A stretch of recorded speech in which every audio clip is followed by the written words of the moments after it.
दो। राम राम जी, राम राम आ जाओ। क्या आप इसको भेज दो?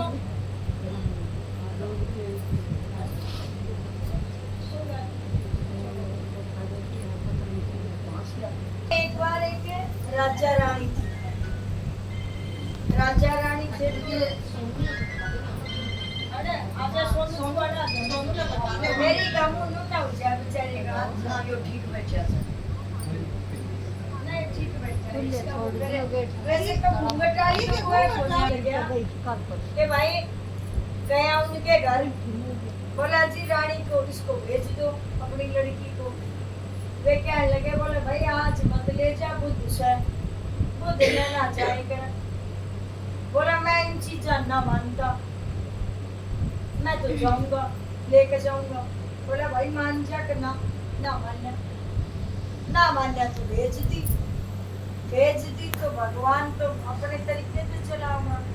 थोड़ी सी रास्ते में गई तो बोली मैंने तो प्यास लगी आई, पानी पीऊंगी।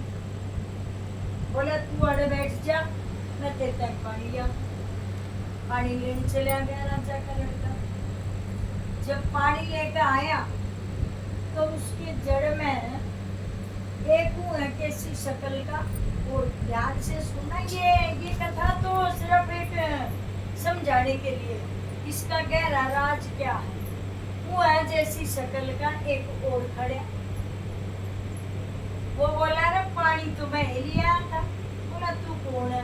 बोला ये मेरी घरवाली है, मैं इसका घरवाला हूँ, ये मेरी घरवाली। बोला जी पानी लेने तो मैं गया था, घरवाला तो मैं हूँ। बोला अच्छा यहाँ बताऊंगी कौन सा कि वो न तो वो भी उसाई लगे, वो भी उसाई लगे। वह बोली क्यों सा मेरा घरवाला?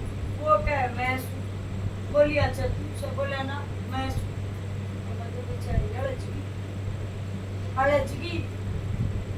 कथा तो आप सारे पढ़ते ही हो, मोटी मोटी सी बता रही है, लेकिन इसका जो पूर्ण रहस्य है वो क्या है? बोले भाई ठीक है। क्या लगे? बोले भाई इसका तो जो है भगवान ही न्याय करेंगे, भगवान का ध्यान करें। जो स्त्रियां होती ज्यादा पूजा भगवान की नहीं करती। आदमी जो है भगवान की पूजा करते हैं, लेकिन 10% आदमी करते हैं, 90% लेडीज करते हैं। लेकिन वे 10% जो करते हैं ना, उनकी वह 100% आदमी, चाहे वे 10% करें, पर उनकी वह भक्ति सात्विक भक्ति है। हम 90% करते हैं, लेकिन हमारी 10% के बराबर ही, क्योंकि हमारा ध्यान एक जगह नहीं है। उनका ध्यान एक जगह होता है, काम जो करते हैं वो एक जगह अपना मन रख के करते हैं।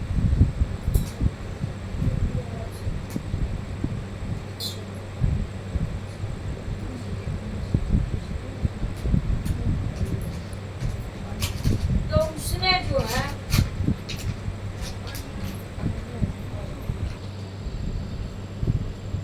तो पत्नी की समझ में न आई असली कौन सा।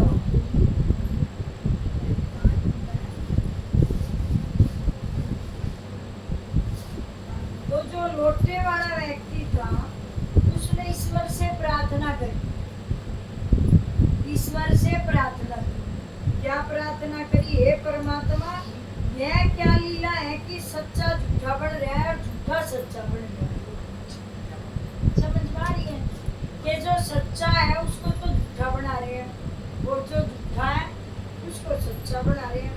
तब आकाशवाणी हुई, हे मूर्ख, आज बुधवार के दिन तूने गमन नहीं करना था, मतलब तने ज्ञानी नहीं थी, ससुराल से नहीं आना था, तूने किसी की बात नहीं मानी।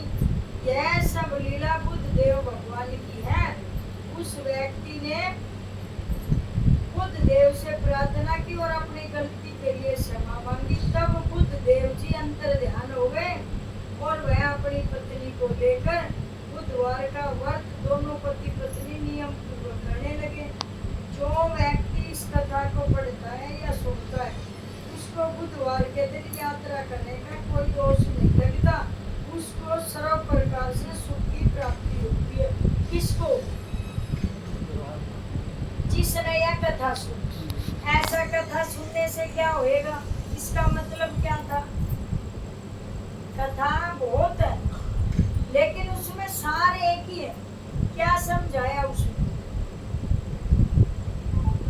क्या क्या कह रही है कथा? किसी ने तो पढ़ी होगी ना, आज से पहले सुनी भी होगी। कथा का सार क्या है? जिसा भी दिमाग में आओ साहित्य दो।